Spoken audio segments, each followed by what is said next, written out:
But just like that, it seems to be Friday. And the weather's nice, so that's good. And it's so nice, I've done up the top button of my shirt. Hi, everybody. I'm Russ Kane. I can never get this right. He is Mr. Phil Dave with an alluring display of pillows and cushions. Well, I have allowed you into my boudoir. Oh, my God. I know. Well, now, we have a guest today, and normally on a Friday we don't. But this fellow and I go back a long, long way. So one of the pantos that I where was it? On the Euston Road, the theatre. And it was my first panto, and I was Buttons in Cinderella. And we had such a laugh. There was me, Sandy Waugh, who you know, Phil, obviously. And nice. And also, if Sandy's watching, very sorry, she's had a horrible Very unlikely she's going to be watching, but anyway, there we go.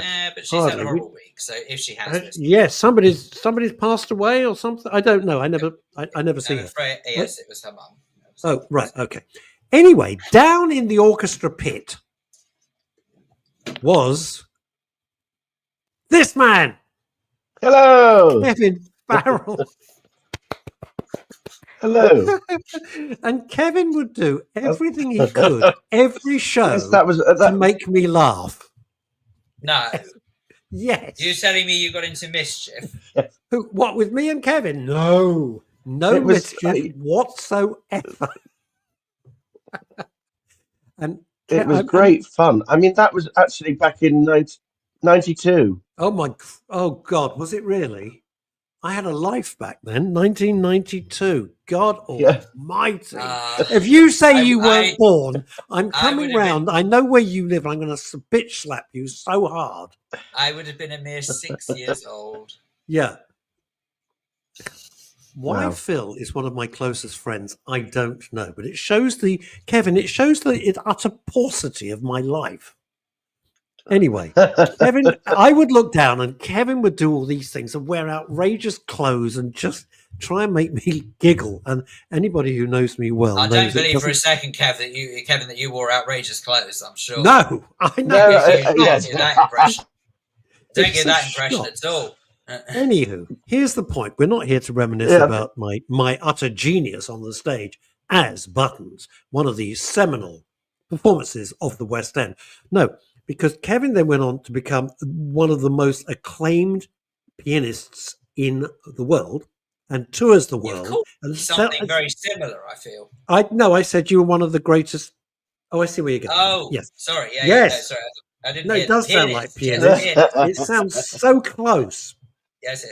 But Kevin, and I'm going to say, because I don't mind blowing his trumpet, is one of the most accomplished musicians in the world, seriously, and he sells out vast halls, and it's brilliant. But you've got some new news, and he sent me a message, and I'm so fond of him. I said, "Come on a Friday, what the heck? Let's break the rules, as there are rules anyway." So what's going on with you now? Well, I've been part of Four Hands One Piano duo Warby and Farrell for 22 years now. And we're taking a bit of a break, and I've got a new venture actually, and that's playing. I have a new venture that it's just we're taking a break, and it's I'm providing the music in a new venue in Mayfair called the Undercroft, and we have Edward Adu as DJ. Edward Adu, king of the Root Masters, king of the Root Masters, Morley Fried Chicken. Edward Adu. He's a great guy, and I mean, it's and we've got Aldo Zilli, who's the chef. He's rubbish. He's no good. He's no good. He's Aldo. It's really, that's just a Zilli comment. Oh, very good. But it's a great. I mean, it's a really interesting venture. Actually, we don't know where it's going, to be quite honest. But it's we're open to all sorts of ideas. It's actually it's the St. George's Church, which is known as the famous Handel. Handel did all his music there at the Handel Church. Right. And it's 30 George Street, Mayfair. Oh, George Street, where George is the private club, which I was taken to once in my life. Is that the right place? Near South Audley Street? Am I going mad? Yes, that's right. Yeah. That's absolutely right. Yes. So it's near South Audley Street, near the centre of my universe, which is Mount Street, because that's where the cigar Right. shop is. And so it must be right. Souters. You can smell it from up the road. Are you big on cigars then? Cigar. I didn't I know. love. Oh yeah, kidding. I love cigars. Really? Yeah, I don't like paying for them, but I love them. Oh yeah. I didn't know that there's actually a cigar smoking competition that happens every year. Oh yes, Michael Cuba. Gilardi goes to it. Oh my! I don't know if you know Michael. Yeah. Do I know Michael? Only for about the last 40 years. Yes, Michael Gilardi, who's the big deal at Boysdale's, of course, as well. That's right. Yes. And I think I'm going to an event with him in the very near future. See, these. Oh, really? Phil wasn't born when these people were ruling the earth. He wasn't born. He was a child. He was happy. A mere nipper. Oh. A mere nipper. So tell me the deal. Explain this place and tell us the name of it again, Kevin. It's called the Undercroft. Right. And they've actually it's beneath the famous St. George's Church, which is very, very much associated with the music of Handel. In fact, they've just had a Handel festival celebrating his works. And what would have been the crypt is where they've built this restaurant. That's a bit weird. But they never actually had dead bodies there. Hang on, did you say so thank God for that. When you say what would have been the crypt, what happened to what was in the crypt? They're round at Kevin's flat. Nothing. No, Kevin moves them into his living room. Good Lord! So what you have guests? You have guests who are very quiet, do you? Yeah, but they're very, very quiet. Yes, very, very quiet. They're not eating much. Sorry, have you got a coffin for two? Anyway.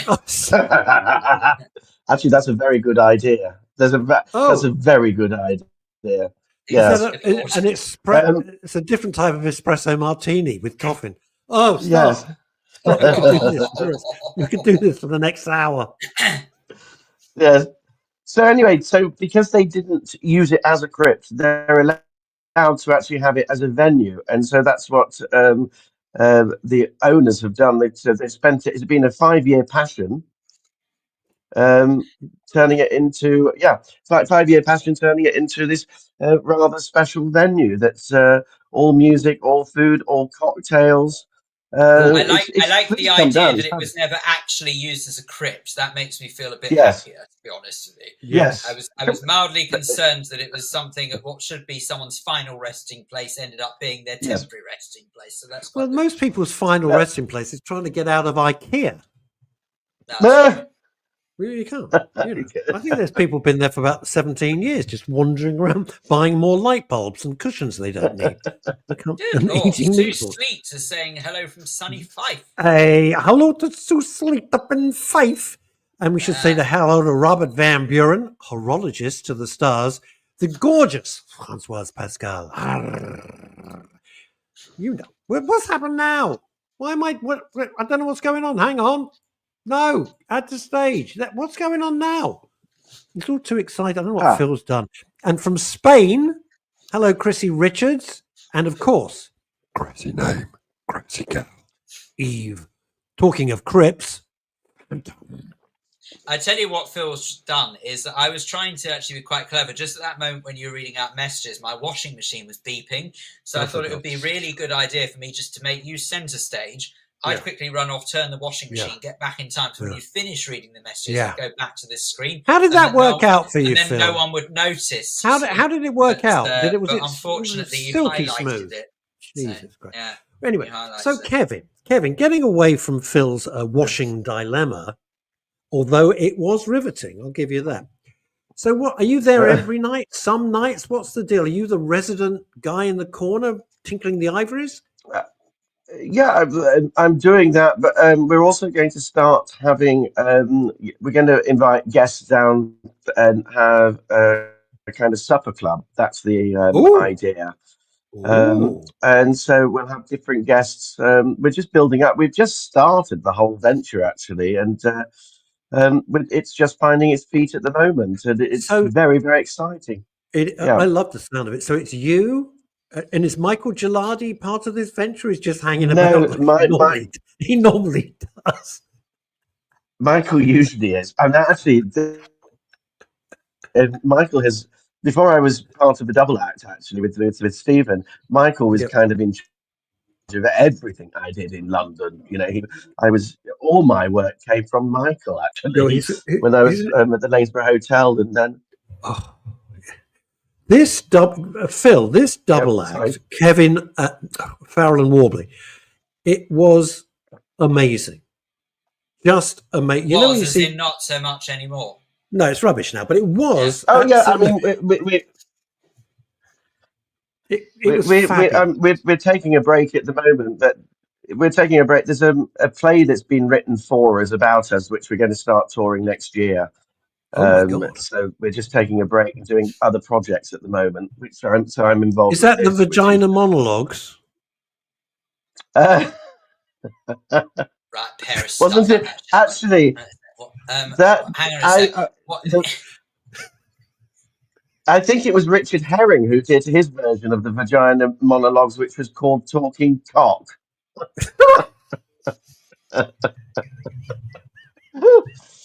Yeah. Oh, good Lord. Anybody getting a reason why Kevin and I get on so well? Live from Her Majesty's Theatre. Anyway, yes. It's Talking Cock. Anyway, yes. I managed to avoid going to see the Vagina Monologues. I just couldn't. I'd rather sort of hammer a 6-inch masonry nail into my skull. Not my cup of tea at all. So when I have to tell you. So speaking of like sort of talking that kind of nonsense, I have to tell you about a course I went on yesterday. It was through work. God! Sorry, I know, Kevin. I know this is not what you're here for, but you may appreciate. No, this is bad. Part of the gang here, so it's all good. Yeah, he is. So it was a course that we were encouraged, for want of a better term, to go on at work, and it was designed. The actual name of it was. I've got to get the actual name.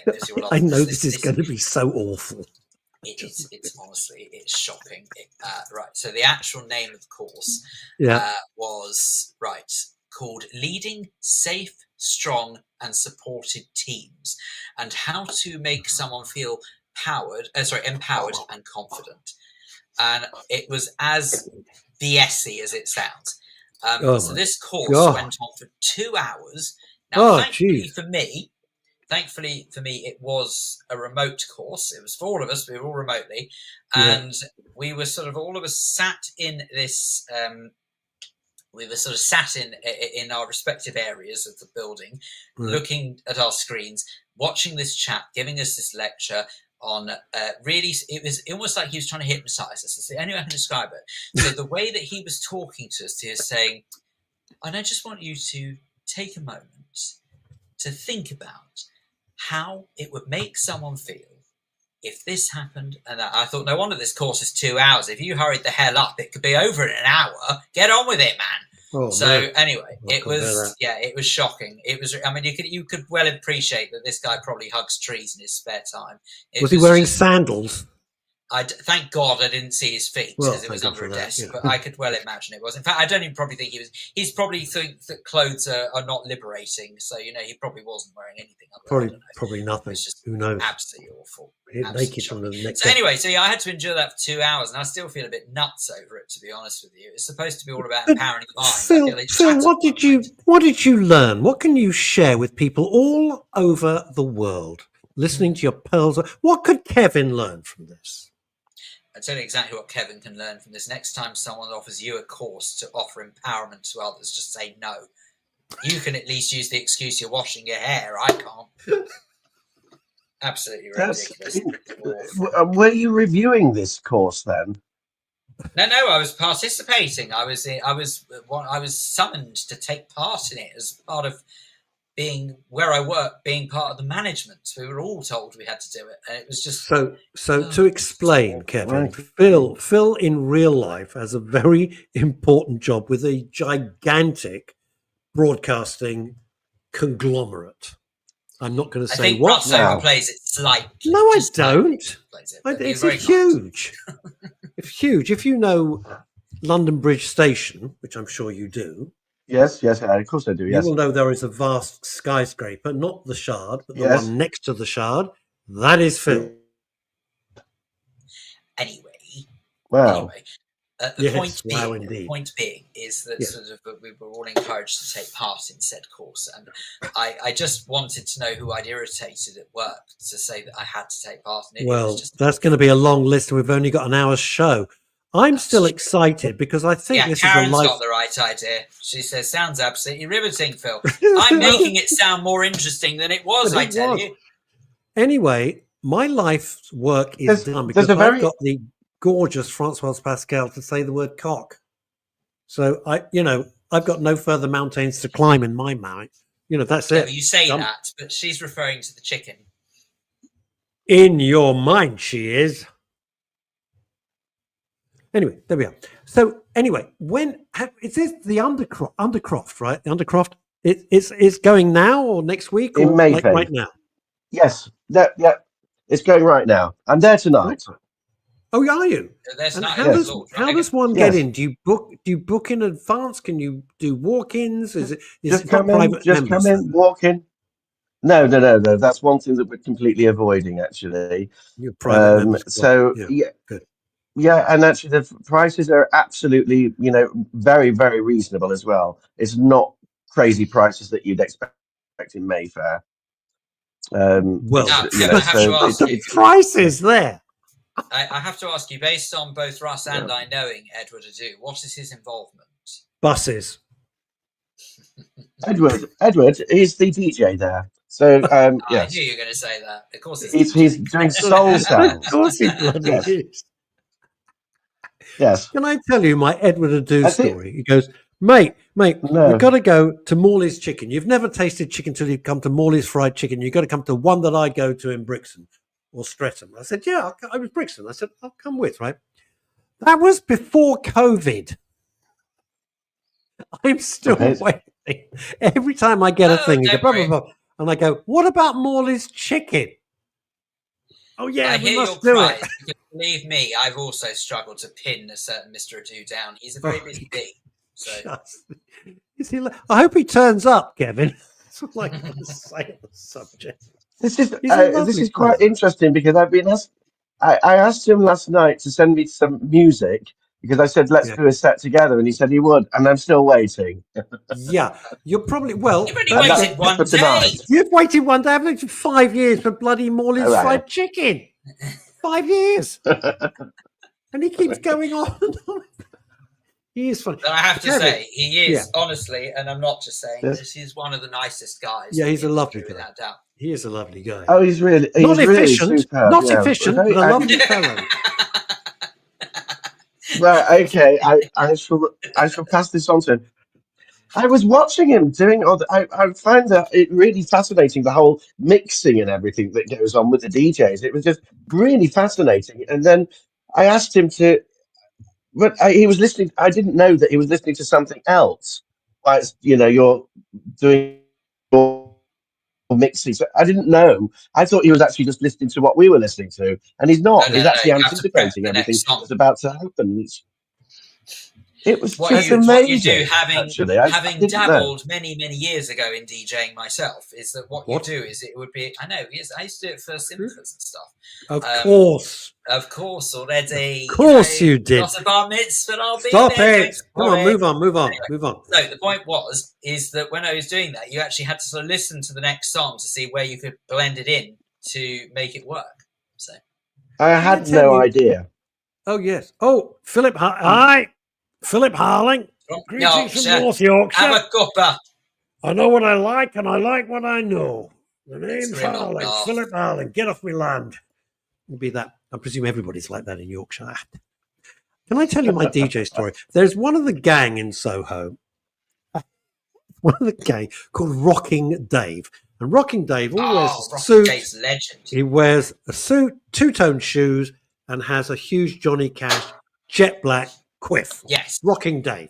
And he's only known as Rocking Dave. And he gets everywhere. And Rocking Dave likes the odd sherbet or two. Anyway, he's down in a club with friends of mine. And you have to excuse my language, all right? He goes, this bleeding music is just too loud. It's too loud. He's like that. That's how Rocking Dave is, right? And he goes up to the guy who's doing this, right? the DJ, and he goes, "Oi, mate, I'm trying to have a conversation. Turn it down, will you? Turn it down." He was the guy doing the washing up. He wasn't doing the decks. He was the guy cleaning the glasses. That was it. That's Everybody fell really apart. funny. That's true. That is true. Rocking Dave thinking the guy doing the glasses was the DJ. What a banana. You couldn't make it up. He is so funny. He sits in restaurants. He sits in a particularly lovely restaurant on Frizz Street, and it was a bit chilly. And he sits there, goes, people come in, he goes, "Oi, shut the bleeding Bobby Moore, will ya?" Because they left the door. No one calls the door, apart from Rocking Dave, Bobby Moore. Bobby Moore. People coming in, especially tourists, going, "Oh, I'm sorry, what does he say?" I wish you all the luck, as does Phil and all the gang watching around the world, with this lovely love. Give the venue another plug. Go on, one more, just for luck. The Undercroft, George Street in Mayfair. It's the Undercroft Mayfair. Yeah, and I shall actually be there from 5 o'clock this evening until the early hours. Or like, as I call it, martini time. It is martini time, absolutely. It's 5 o'clock. Yes. It's got to be martini. So, what's your favourite martini? What's your favourite martini? A straightforward vodka martini, dry, very dry. Yeah, with either lemon or 3 olives. That's it. That's my nightly drink. Oh, I love that. Yeah. Yes, I love it. Got to be done. That's what I do at night. For me, it's got to be a dirty vodka martini. Yeah, you like it. Basically, if you got Phil and just got a jar of olives, right, in all the brine, and showed it the vodka, go, "This is great." You just unscrew the lid of the olive jar. Yes. Yeah, I quite like a dirty martini. I don't like it too dirty, but I do like a Gibson, and that's with the silver onions. What is a Gibson? I have no idea. I keep seeing its name. It is gin, and it is the silver onions. Instead of olives, that would kill me. Oh. And what I like about it is that I always liked the family parties at my Auntie Jean's. And the thing is that the reason why I like it's a childhood memory of the house would smell of a mixture of vinegar and alcohol. And I think because of the buffet, and I think that's why I like a Gibson, because it is a combination of vinegar and alcohol. So I think we'll create a new cocktail in her honour. We'll call it a gin and tonic. Hey, come on! Now I've got another question. I got another question for you as you're here. What's a gimlet? What is a gimlet? That's with lime. Oh, so a gimlet it's vodka or gin, but with lime. Ooh. It's usually, it's Rose's lime juice, a bit of that, and vodka or gin, a small bit of vermouth, and a lime. Yeah, that's a gimlet. I don't like vermouth. Ugh. Oh, so no. Here's the thing. I don't want to get into great detail here, but as we're all cocktails. I do. We're talking about booze. We are talking about booze, so we might as well get into great detail. And it's Friday, and I've got a whole weekend of work, so I'm enjoying myself this afternoon.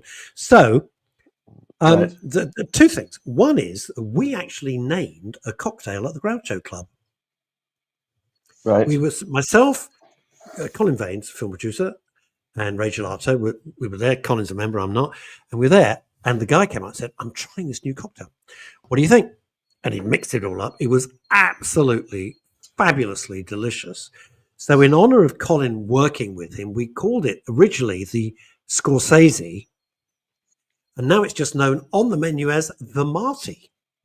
So if you're ever in the Groucho Club and want this cocktail is sensational.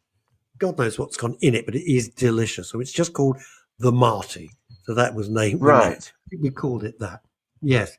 Now, talking of vermouth, I've got to get into some detail here and disagree with my colleague, Mr. Philip Dave.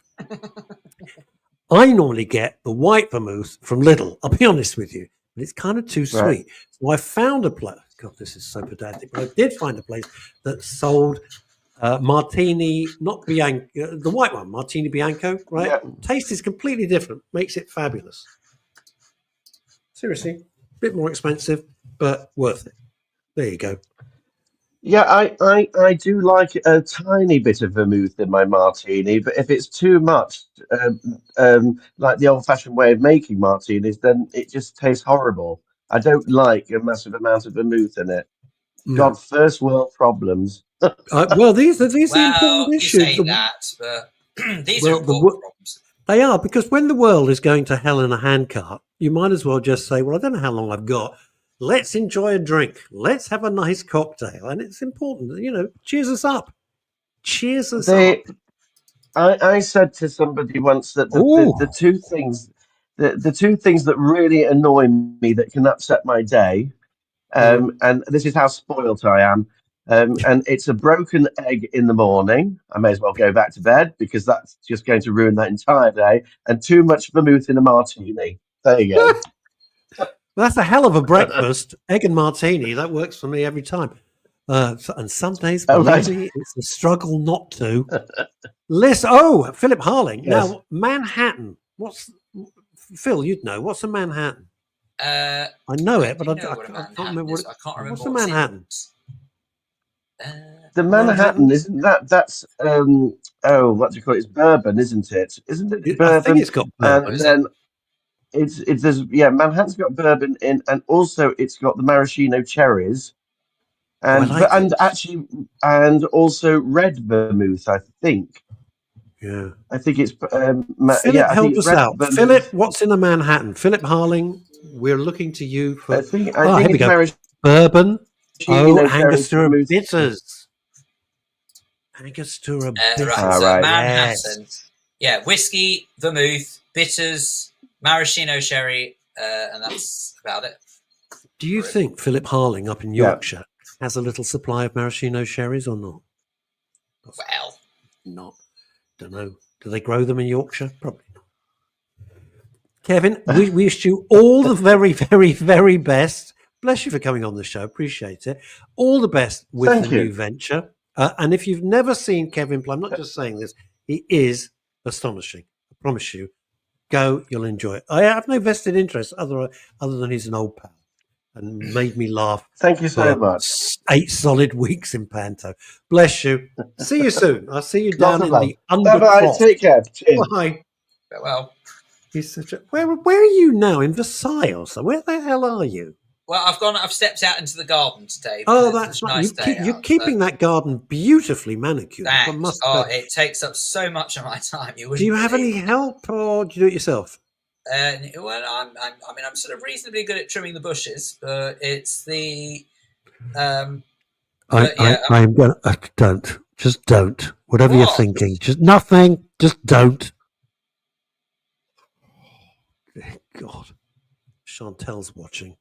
She'd be upset. Oh, I don't know what I'm talking about. Topiary. I don't know what you're here. Philip Harling, I use a cherry picker to fix my nails. As you do. Well, why not? Indeed, you might. Best audience in the world. Best audience in the world. Absolutely. Can I just say, do you remember quite a few years ago, that we had the marvelous Mike Berry? I commented on it today. I do. We had him in when we had the studio. Very sad. He looked. Here's the thing. Just to add, Mike Berry passed away, I think, yesterday. And Facebook, etc., full of people who really knew him well. I met him once and liked him, and he looked so well. He looked so young. And I remember him being, and he's now the last cast member of Are You Being Served? Oh my God! So but the way that, if you think of, he was so flattered that someone of my generation knew what Are You Being Served was, that I'd never forgotten him. Never forgotten meeting him. Very, very nice guy. Nice, man. He was a child. I can't remember who he came. Tall, but very nice. Oh, he was very tall and slim. Yeah. And because he was slim, I I wanted to punch him, obviously, but he looked very well. He was very young, and everybody seemed to really like him. So, yeah. And also, of course, this week we lost the drummer from Blondie. I was a big fan of him because he had great skill as a drummer and great showmanship. And he combined the two in a kind of Gene Krupa way. He was a much more sort of interesting version of Keith Moon. Keith Moon would just attack the drums, but Clem Burke would play them brilliantly, as I said, in that sort of in that way. And yeah, he died privately. He was fighting cancer. He didn't do an announcement about it. He was only 70, and I say only because these days 70. As I keep saying, all the funerals that I'm doing, everybody is younger than me. Terrifying, absolutely blooming terrifying. But there we go. A bit of stress, I have to tell you, before we bring on the chanters. A little bit of stress. Tomorrow, oh yeah, there we go. Blimey, how did you remember that? I met Mike as a celebrity football in the 60s. It's amazing. I bet he was hoping. Everybody. I bet Francois. I bet he was hoping that you'd change jerseys at full time. Just saying. Anyway, I thought he was a gentleman. He was. He seemed very, very. He was lovely to Phil and I, wasn't he? He was charming. He seems so nice. He was absolutely charming. Anyway, I'm under a bit of stress. Are you? Yeah, I got a memorial service tomorrow. Oh. And I know nothing about sport, apart from Formula 1. And well, now, of course, I work at TalkSport. I might be able to help you out here. Okay. Anyway, the memorial service is for a chap who, it turns out, was a very, very much admired sports journalist. So I've been hired to do this memorial tomorrow, and I said casually, how many people do you think you're expecting? Between 500 and 600. Yeah. Wow. I'm under a bit of pressure here. A little bit of pressure. Yeah, a lot of pressure. That's quite a lot of people. Yes. What is this? No, we did not. Oh. I see what you're referring to. Okay, of course not. You wouldn't. He's a gentleman. Should we? Is it time to liven the show up with pulchritudinous thought? Well, I think it's definitely time to basically sort of add a bit of class to the program. Add class, panache, style, and chic. Yes. She views the screen with an erudite eye. When people see her in the street, they sigh. Ladies and gentlemen, Chantal Rickards. I don't know. I just made it up. I just made it up. I think they sigh. Maybe they do. Have we gone into more of a bob look? Got a bit of a bob on today. Got a bit of a bob going on there. So can I. I've just got it very well hidden. I think it looks very nice. Very, very chic, if I may say. Am I allowed to say that? Do I get arrested? I don't know. We can say it. No. I agree. It looks very snazzy. Bless you. It's spring. It was time for a spring cut. So there we are. Right. Much like, as you can see, Chanters, that Phil has done with his beautiful garden. He's got everything. I noticed. Manicured. Indeed. Gorgeous. Yeah. Philip, you're not wrong. A rose between two thorns. And you know what thorns do to your fingers. Anyway, there we are. So. How are you, boys? Well, a bit stressed out of my face. Well, I heard you were a bit stressed out. Listen, you can walk that, Russ. No, I really can't. You have no idea. Let's go to Melbourne. Let's go to Melbourne. And Michelle Vaughan. Hello, Chantal. Yay.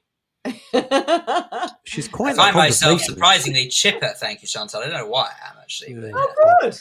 Yeah. Anywho, what I've done I'm going to kick off films.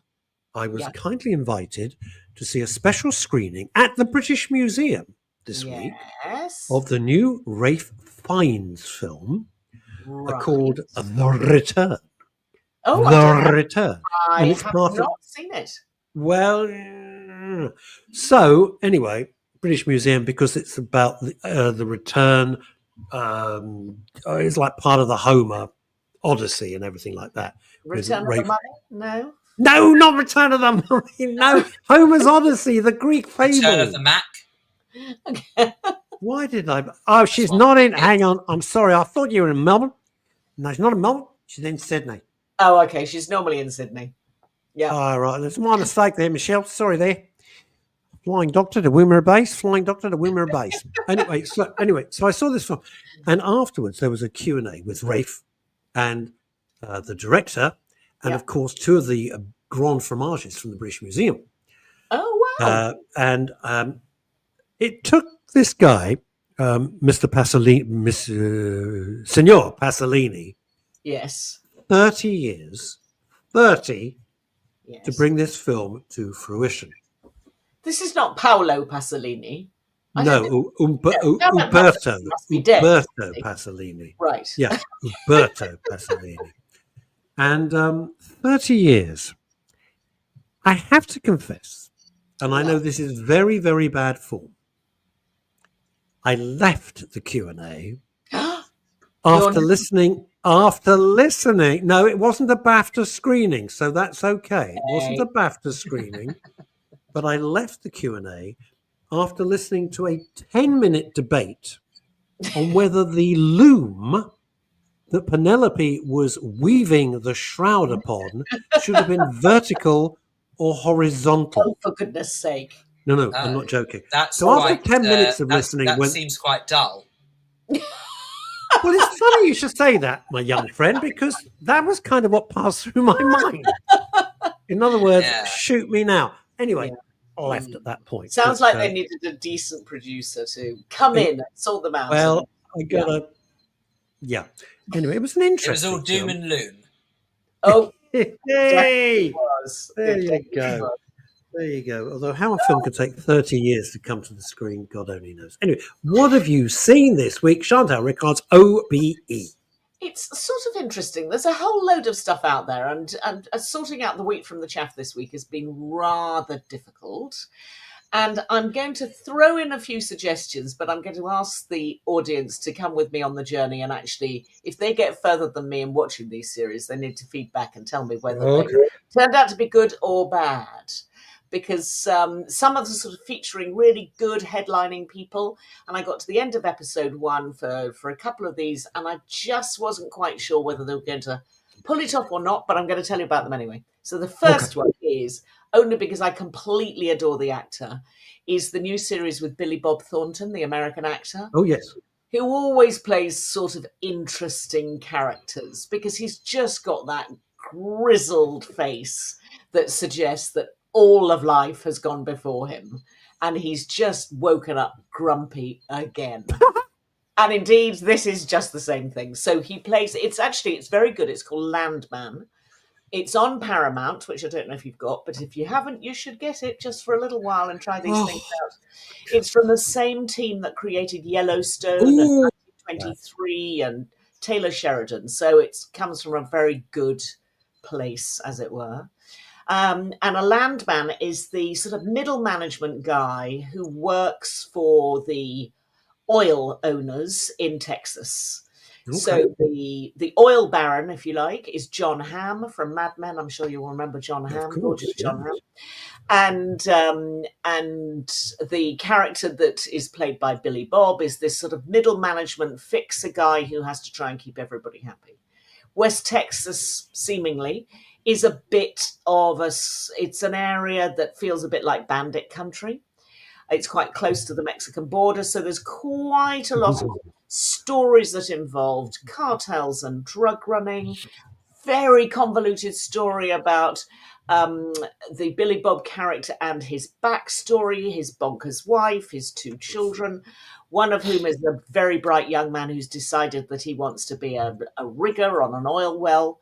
These are clearly on land, all of these oil wells. They all look very odd. Have you seen those oil wells near Los Angeles that you see as you fly in from the airport into town? Yeah. You have all those sort of nodding donkeys. the sort of nodding donkey thing. The nodding donkeys. It's extraordinary. But West Texas I'm sorry, I have no idea what you two are talking about now. Have you never seen those things? They're structures. An oil well normally is just sort of vertical. They deal with it. Oh, do you mean like the sort of the drill thing? Yeah. No, I do know what you mean. Sorry. Because this one looks like a sort of dinosaur, and it keeps like bobbing like it's going for no, bird I do food. know what you mean. Yeah. Sorry. No, but it's odd because the first time I went to Los Angeles, I thought that sort of looks strangely like what I've got in my head as an oil well, and indeed it was an oil well. What it was doing on Rodeo Drive, we don't know. But West Texas is But covered. you looked at it and you thought, oil well. Oh God, we need new script writers. No, Russ. we love his little gags. I like his gags. Oh. They're so I quick. don't know why. No one else does. But you're very I do. They've always amused me. Anyway, I'm a simple Anyway, fellow, laugh out of simple folk. nerves. That's the problem. So it was Paramount's biggest. The weekend it came out, it's actually been out for a few weeks, but the weekend it came out, it was the biggest opening show on Paramount. I haven't got to the end of it. I'm about 4 episodes in, but I really like the character. If you're a Billy Bob fan, and a lot of people specifically like him as an actor, then watch it because you'll love it because everything he does is so good. But it's quite slow. It's not, there isn't sort of masses going on. But it's got quite a dry script because he's got a very dry delivery and he's short on words, but long on interest. So try it out. It's called Landman and it's on Paramount if you've got nothing better to do. But it isn't something that the West Texas Tourism Board would put out because there is no such thing as the West Texas Tourism Board because it looks like the place that time forgot, frankly. So, don't go there on holiday, sure. Oh, okay. But anyway, it's all about corrupt Texas oil barons and different people fighting over land. Have they ever made any program where the oil baron's just a nice guy? He just happens to be in the oil business. No, because clearly it's an They're all industry that terrible. doesn't attract nice people. So they're all nasty and money grabbing people. So I found that and I liked it, but it's not exactly a laugh a minute. And then I thought I need to find some comedy. And actually comedy's been very thin on the ground recently. So I found a comedy that came out a few years ago. In fact, when I lived in America, this came out. And I'd never seen it before. And it really is worth watching. This I've watched about 6 episodes of and I've thoroughly enjoyed it. And it's a BBC Can I just before we go into that, Chantal, I'm really sorry. I hate to interrupt. Really, right. but speaking of, it was I was actually flicking through some photos just now to see if I could find the photo because I'm fairly sure he had a photo taken with Mike Berry, and I was really determined to try and find it before the end of the show. Unfortunately, I can't. However, it's amazing what you happen across because if either of you watch Call the Midwife. No, not since it started. No, not okay, ever. fine. So you may recall there is a character called you may know of a character called Phyllis who is in Call the Midwife. This is Phyllis. Okay, now Phyllis is played by, I've got to try and remind myself, Linda somebody, I think is the name of the actress. Okay. Just to remind myself the name of the actress. Hang on a sec. So it is Linda Bassett. That's it. Linda Bassett plays Phyllis. And it suddenly reminded me of a time when I must have been going through a bit of a Phyllis stage because I spent a while before I actually cut my hair. And you can sort of see. Oh, bless your cotton. There you go. Oh, look at that little face. Look at it. That is uncanny. Very uncanny. Sorry. Separated at birth. It's amazing what you can happen across if you're not careful. But anyway. Oh, there you go. I would be able somewhere. I've got that picture of us with Mike Berry, but it's in the files. I mean, like. Yeah, I don't know where it is. It's a shame. Really. It's a shame. Anyway, now, actually, just going back to Mike Berry, when you were talking about him, did you say that he was in his 70s? Because I thought he's not. He was 83. Blimey. Yeah. Because he looks sensational. 83, look marvellous. He was born in 42. All right. So, yeah, think so. Which just reinforces never believe anything Phil or I say. He was 70s when we met him. Oh yeah. Oh, 70s when you met him. Okay. You're right. He's 82, 83. Now he's sadly left us, but at the time when we met him, he was in his 70s. Okay. Well, I did say that Clem Burke was only 70, the drummer from Blondie. He was only 70. Yeah. Hey ho. Anyway. Hey ho. There we go. Grab each day while you can. Yeah, quite right. Absolutely. Anyway, the comedy show that was on when you lived in America, but you never saw it, and it is called The Other One. BBC, 12 half-hour episodes.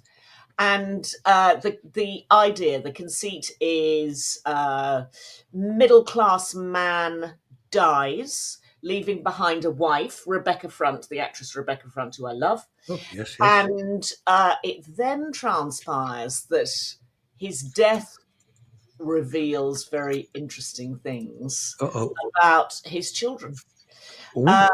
To wit, children who live round the corner that his wife and daughter knew nothing about. So that is the basic premise, which is a pretty good premise for any drama, actually, or any comedy. And if you could get a comedy out of it, even better.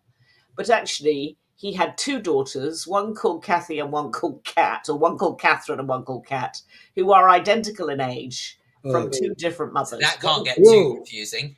One of whom was his wife, who's very middle class, and one of whom is Siobhan Finneran.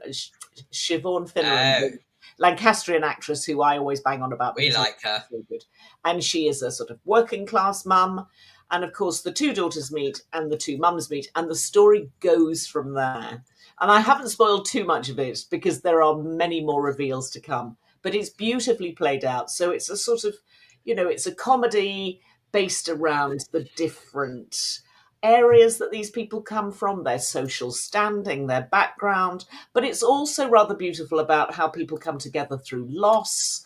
There's real charm in it and real dignity in it, actually. And I loved it. And if you just want something really cozy to curl up to, this is it. And it's called I have to tell you, the other one. I have to tell you, I will not mention, do not ask me, I'm not saying any names. Okay. Somebody I knew passed away. No, they didn't pass away. Sorry. They were somebody I... All right. I want to get this right. Start again. Take two, love. Still rolling. Yeah, don't worry. We'll cut it. Hello, everybody. Somebody I knew got ill. And from this illness, it transpired that this person had two completely different lives with two completely different families and children. Oh, God. Oh, God. It was not a comedy. Really? They did not get on. It was horrible. Oh, my God, it was horrible. Oh, dear. But you've got to have a hobby, so... And I can't say more, but it was like everyone who found out was like, what? Okay, did the other woman know about wife?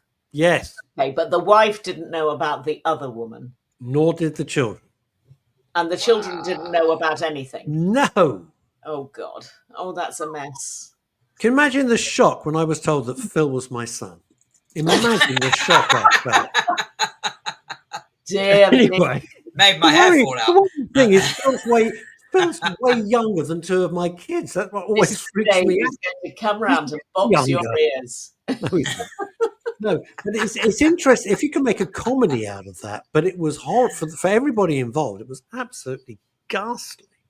How do people get themselves into such a muddle? I don't know. Boy, what a pickle that was! What a pickle made my life look delightfully simple and straightforward. It was shocking.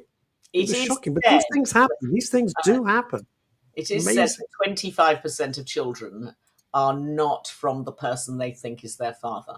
I have no. Yeah. Well, I've met Ray, and I can assure you that Phil definitely is Ray's son. You reckon? Definitely. I'm telling you now. I've met Ray. Yeah.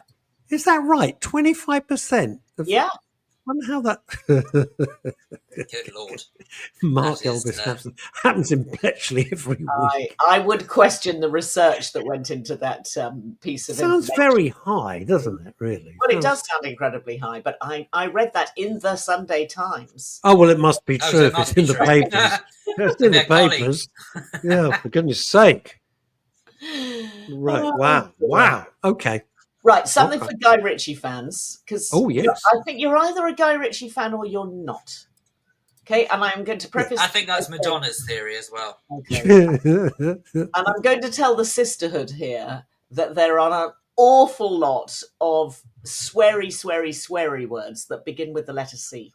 If you can't cope with that, do not watch Mobland on Paramount, which is Guy Ritchie's new drama. Sorry, what's it called? It's called Mobland. Mobland. Which is exactly what it's about. It's about mobs in London. Right. Two different crime families. The main crime family, the dad is Pierce Brosnan. Oh, wow. Married to Helen Mirren. Blimey. Oh no, this is really small fry cast then. Oh, exactly. Wow, that's a fantastic pairing. Absolutely. Fabulous. And I think if you like Guy Ritchie and you like a little bit of shoot 'em up, a bit of blood and gore, just a little bit of violence, then this is absolutely the show that you want to watch. Do you think Michelle Vaughan is, when she says the C word, she means it's Canberra? Some people don't mind that word, but I think the sisterhood generally don't like that word. No, no. Yeah, no. But no. If you can just remember that it's a drama, and actually you're not saying. Well, it's better tell BBC News and Nana Miserable Face, whatever her name is. I don't know. No, she's not Nana Miserable Face. That's not she fair. is. I can't watch her for 10 seconds. Puts me in a foul mood the moment she turns up. Naga, not Nana. Well, precisely. That's what she does to every guest. Nags them to death. Is she a mate? Do you know her? No, do you know her? I don't. No, I work very closely with her husband. Okay, I think she's a good broadcaster, and I really like her style of delivery. I can't bear her. Horses for courses. Precisely so. I'm sure she's delightful and loves my work too. Anyway, it's called Mobland. I'm loving the cast. 10 episodes, exactly. The cast is completely terrific. I mean, all of the characters are great. And it is sort of what you expect. There is quite a lot of blood and thunder going on. But the central character, who bigger than Pierce Brosnan, in fact, bigger than Helen Mirren, the guy who is Mr. Fix-It for the Mirren-Brosnan crime family, is Tom Hardy, who is... Oh, get out! Biggest actor in the world at the moment. You get out. You're kidding. This is on TV. Yeah, it started this week. Oh, wow. Try it out. You can always watch it with the sound down. I have to watch it with subtitles because my hearing's so crap. I love Tom Hardy with subtitles. I really am. Part of the problem at the moment, unless you've got a sound bar, just to be a bit technical about this, but flat screen tellies. I mean, in old tellies, you used to have speakers that sat. Speakers, yeah. Yes, right. But of course, in a flat screen telly, you haven't really got a speaker because there's no room. So I just assume I'm getting old and deaf because it all sounds terribly muffled and very bassy. It's crappy. I don't mean, it's crappy sound. Get a sound bar. Invest in a sound bar. Honestly, you won't regret it. Okay. Yeah. But put on the subtitles. Always. I have to. It makes a huge difference. Yeah. A huge difference. So that's Mobland, and it's on what? Netflix? Also on Paramount.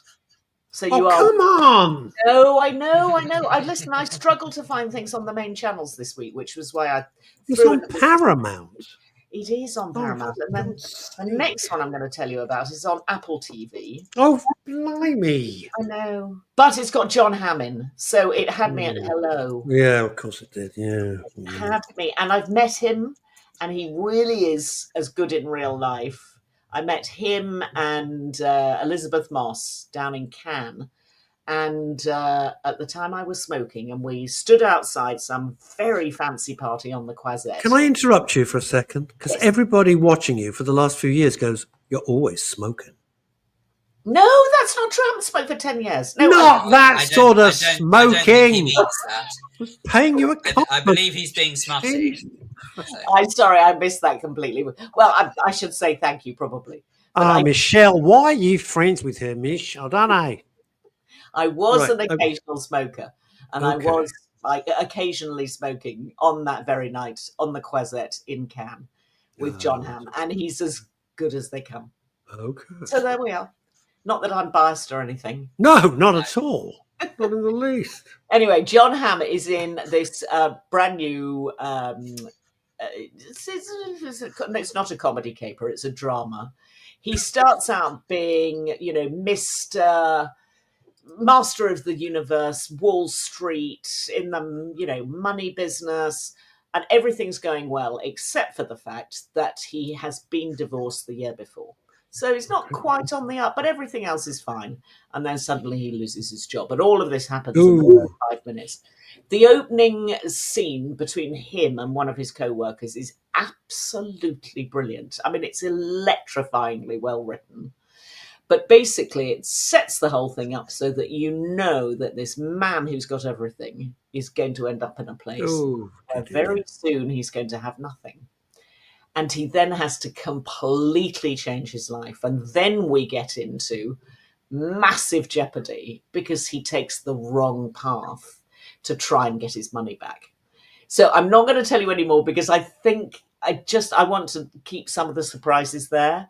But John Hamm is really good in it. I think a lot of people said he had really no range, that he could just do the standard cardboard cutout character that he did in Mad Men for 6 years. He's better than that. I think he's better than that. Yeah.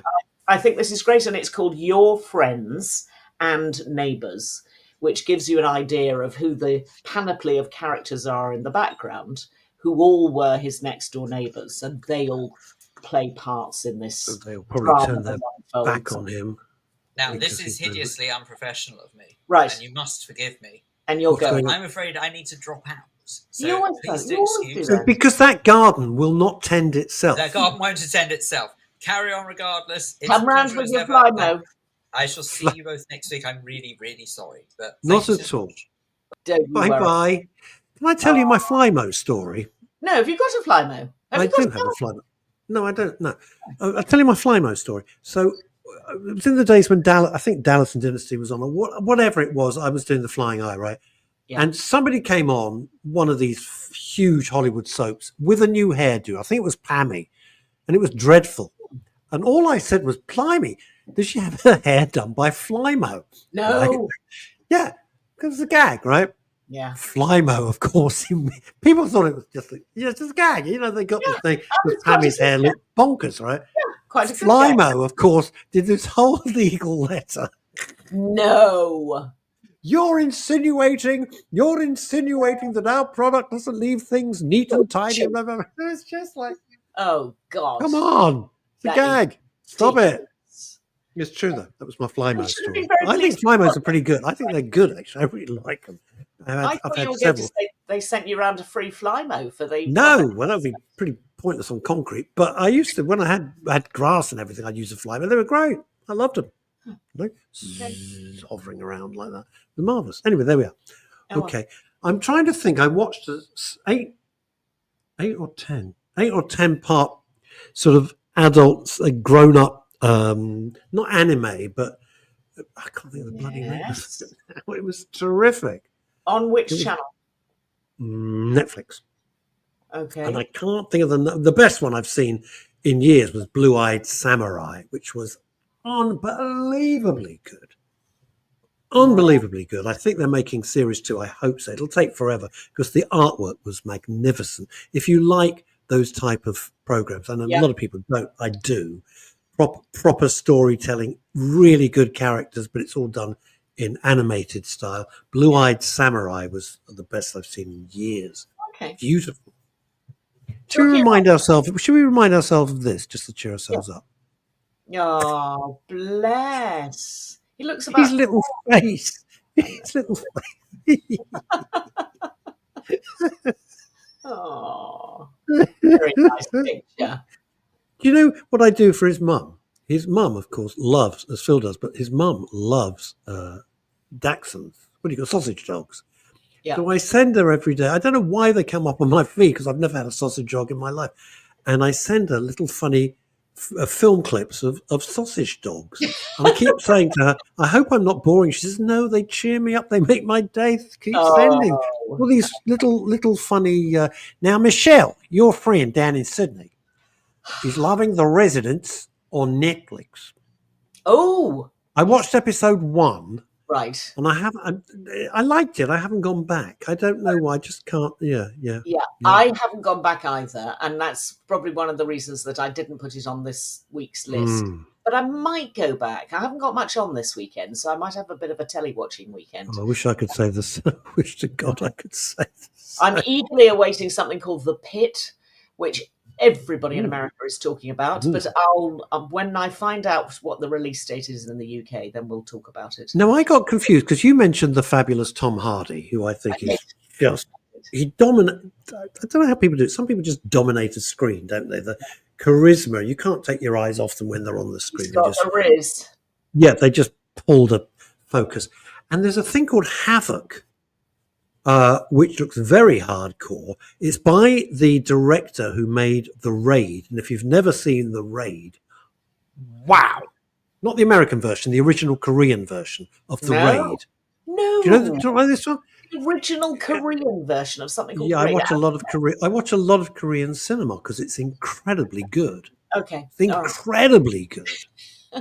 Anywho, The Raid is some police have to go into a high-rise, and the whole of the high-rise are basically criminals. They've got to work their way to the top. Oh, wow. And I have never seen action sequences like it ever because it's all very close. Yeah. It's in an apartment building. Amazing film. They made an American version, which is very good as well. But the original Korean one, The Raid. Anyway, it's by the same director. It's got Tom Hardy, and it looks fabulous if you like that type of film. Okay. Yeah. Well, he always gets those gritty roles. I don't think he's going to be a romantic, in a rom-com anytime soon. It doesn't sit well. Françoise Pascal says, I love Ray and Linder. And they are the very best, and Phyllis Dersin. Jeez. Yeah, Ray and Linda are just, as you know, delightful. The nicest people. And Philip's getting ready to have his Manhattan because he says, got to go and pick some cherries. Love you and leave you guys. Anything quick to tell us that you think we'd like? Well, you could try out, there's a Channel 4 drama that started a few weeks ago, maybe 3 or 4 weeks ago, called Get Millie Black. It's about a Jamaican-born British copper who goes back to Jamaica. Oh. Thinking that her long-lost brother has disappeared, gone, possibly dead. And that's where the story starts. And she basically ends up working for the local police in Jamaica. I have never seen a Caribbean drama of this type before. It's actually rather well made. Yeah. You definitely need the subtitles on because there's quite a bit of patois that you feel as though you need to get into. It is a Jamaican production, and it's definitely worth watching. It's called Get Millie Black, and the actress is a British actress called Tamara Lawrence, and she's bloody good. It sounds like another spin-off from Death in Paradise. No. Don't even put them in the same sentence. This is gritty stuff. Gritty. Are you saying that the action scenes at Catherine's bar are not gritty? Not unless the sand has got on the lens. Do you know, I got to tell you, my last remark, do you know who I tweet with? You tweet with her. No. Even better than that. Oh. Harry the Lizard has his own X profile. Oh, I'm jealous now. And Harry the Lizard and I tweet. You think I'm making it up? No. That gives a little insight into how rubbish my life is. Chantal, it's true. It's fascinating. I don't know anybody else who converses with the lizard, but now of course.